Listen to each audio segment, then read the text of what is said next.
Every time I look at Quant Network, they seem to be doing something new and they seem to be making even bigger connections than before. In today's video, I'm really happy to share with you guys some of the more recent news that's come out with Quant, and it's irrefutable evidence at this point that something big is brewing. And I really do think Quant's smart.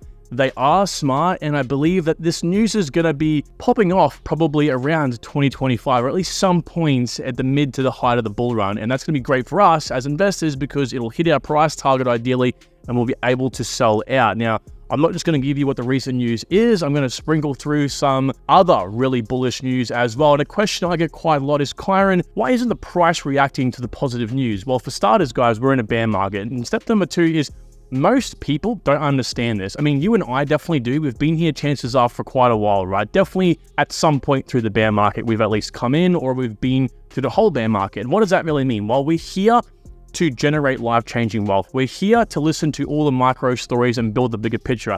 And this definitely plays a part in that jigsaw puzzle for what will come in 2025, which is when we can speculate based on what's happening. Again, I always, say it's akin to the writing on the walls. Everyone else will get the big news that drops, but we can see what's happening now. And that's kind of what this plays into, okay? So let me now take your attention to the screen, and you'll see we'll start off with this news back on the 15th of February this year. So it's many months ago now, and this is not the news I'm going to share with you today. This is not the groundbreaking new fresh news, but this is going to play a part of it. This is a part of that jigsaw puzzle that we can begin painting the picture on. So Quant bolsters DLT security and interoperability with secure asset transfer protocol. So for those of you who are out of the loop with Quant or haven't really heard of what SATP is, or again, the secure asset transfer protocol, this in of itself will hopefully just blow your mind even more, right? Quant is among the participants of the recently approved working group developing a new internet protocol. You heard that right, which will make the transfer of digital assets more secure and DLT networks more interoperable. Now, the thing with Quant is, most projects, you can read something like that, and while that's amazing to hear, a new internet protocol, you're like, doesn't matter. They're just probably talking shit. With Quant, everything they've said so far and every partnership we've so far seen definitely supports this.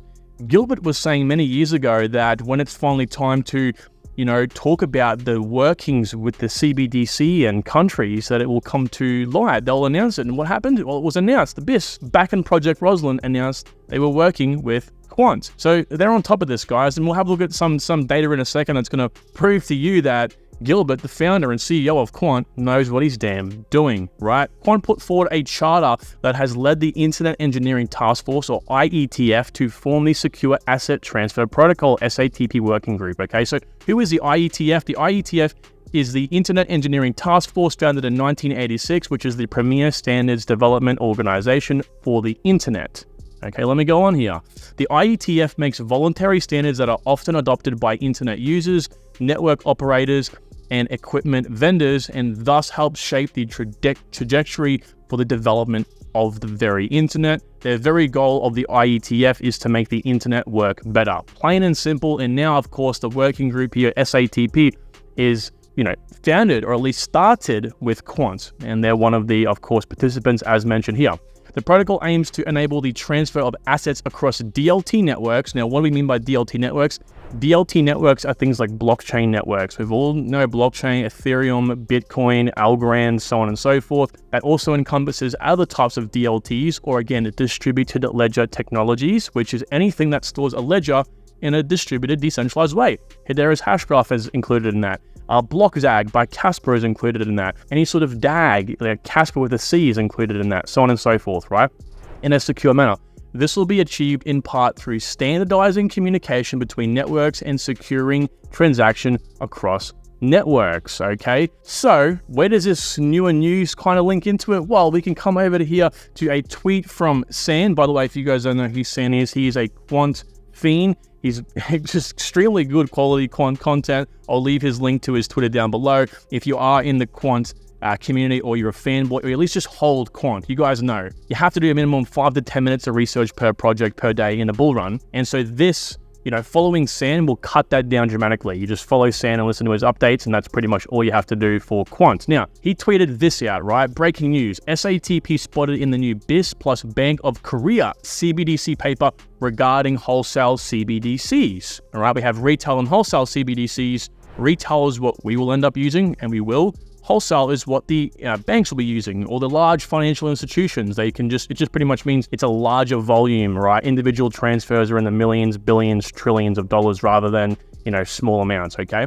So what actually is Magpie XYZ? Well, it's an ecosystem of DeFi protocols providing yield and what's called VE tokenomics, or voted escrow tokenomics. We'll touch more on this in just a second, which boosts services across multiple blockchain networks. Now, specifically, Magpie itself was the first protocol built on the Magpie, or at least broader Magpie XYZ ecosystem. There are a few in the ecosystem now, designed to provide yield and VE tokenomics to the Wombat exchange, which was the exchange that actually incubated or launched Magpie XYZ. So if you come onto the website, guys, it's a DeFi protocol first, okay, or a series of protocols. Again, it will continue to add multiple different protocols within it. And the first one, as mentioned here, was the Magpie X Wombat exchange, which is an exchange built on the BNB network. So you can go in here, if you click into it, you can provide single staking,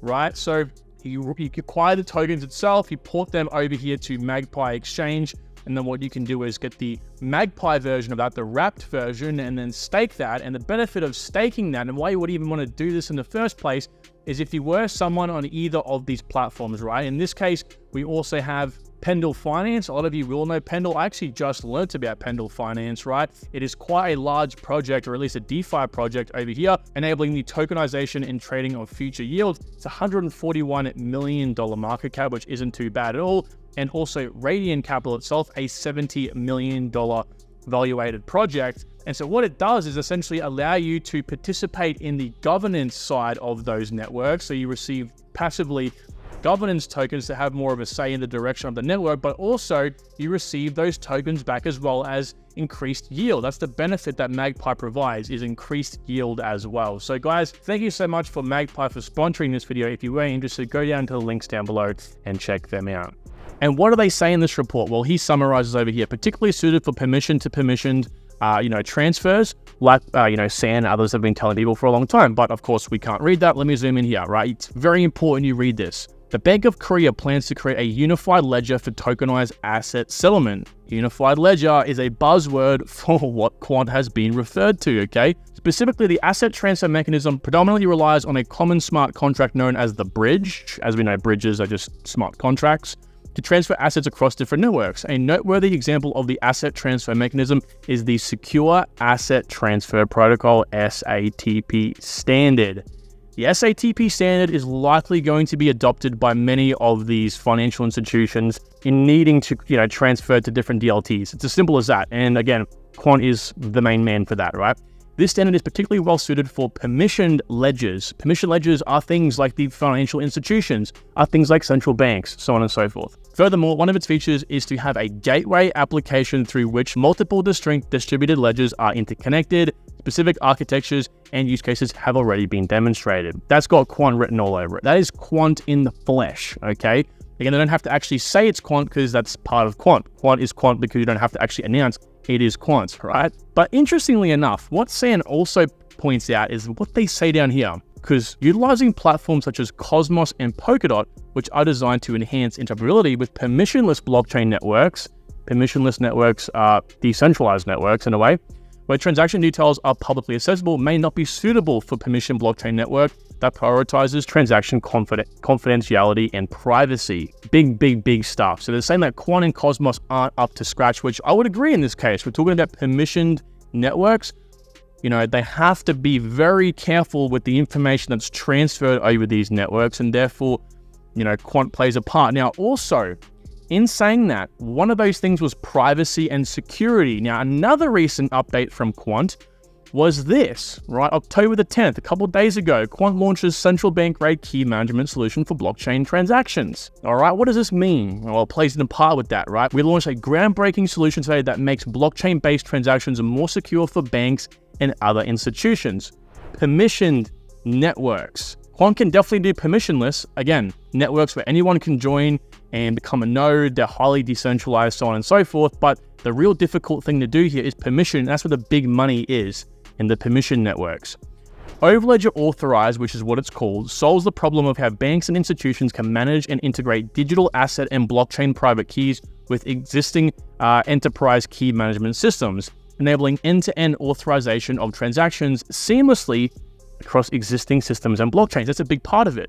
Whether you know it or not, your bank and a lot of these different large institutions are already using blockchain infrastructure. Look at the Consortium networks. If you guys don't know what the Consortium networks are, look into R3 look into Hyperledger Fabric, right? And also look into Quorum. These are used by many, many large enterprises all over the world, central banks, so on and so forth, okay? They use them because it is a way to store everything that happens in all locations centrally, right? And each location can be a node, so on and so forth. They can be one node or two nodes.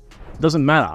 But they are blockchain systems, right? Stress tested and proven to work in Project Rosalind, righto. Okay, so they stress tested this with the likes of Amazon, Bank of Canada, Barclays, and MasterCard. So they stress tested this already across many different vectors, right?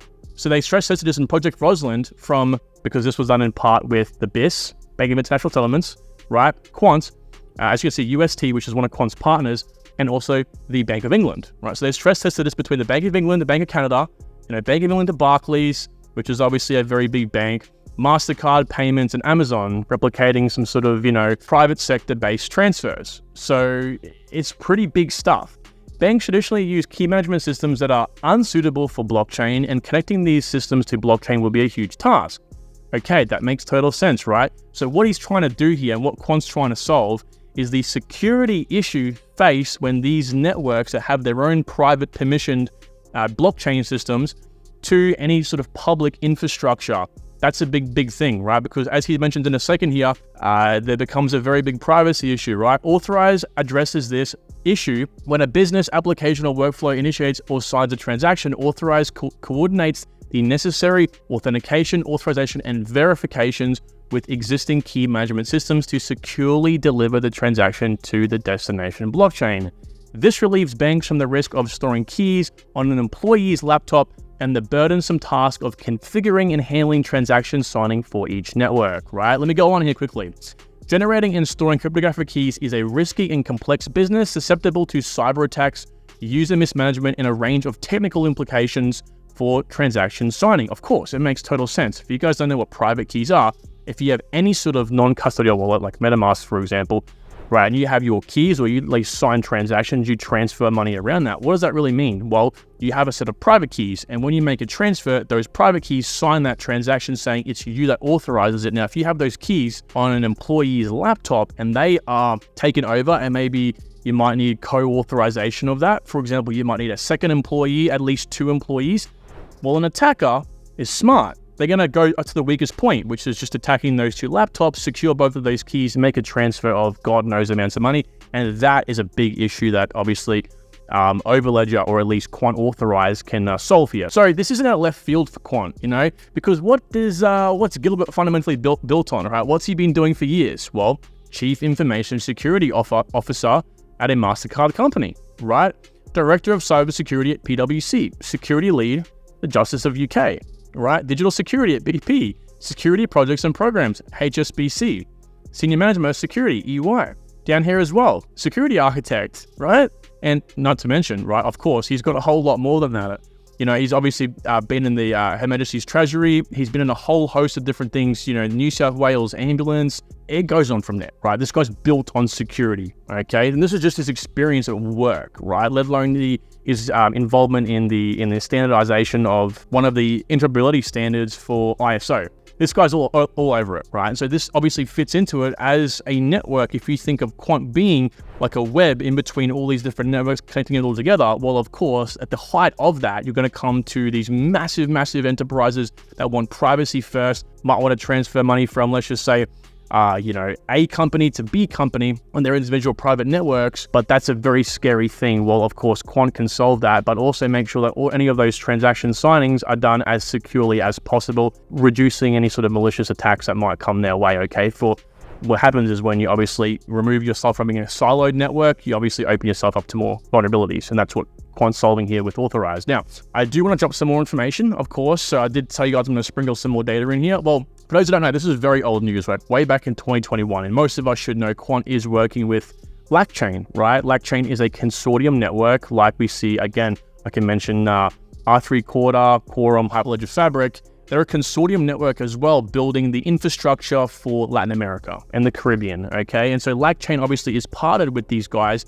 And I brought this out on a video because, well, there's been a recent report with the BIS working with the IDB, Inter-America Development Bank, which created LackChain, right? And so Quant's in the middle of all this. You can just see it. The writing's on the damn walls, okay? So I touched on it more in this live stream over here. If you go on my channel, click live and watch this video, it should bring you up to speed entirely. So with that said, everyone, thank you so much for watching this video. If you aren't already holding QNT tokens, we're on a great dip, not financial advice, but if now is going to be a time, or if there's going to be a time at all, now is it, right? So that being said, take good care all. Talk to you all soon. Bye.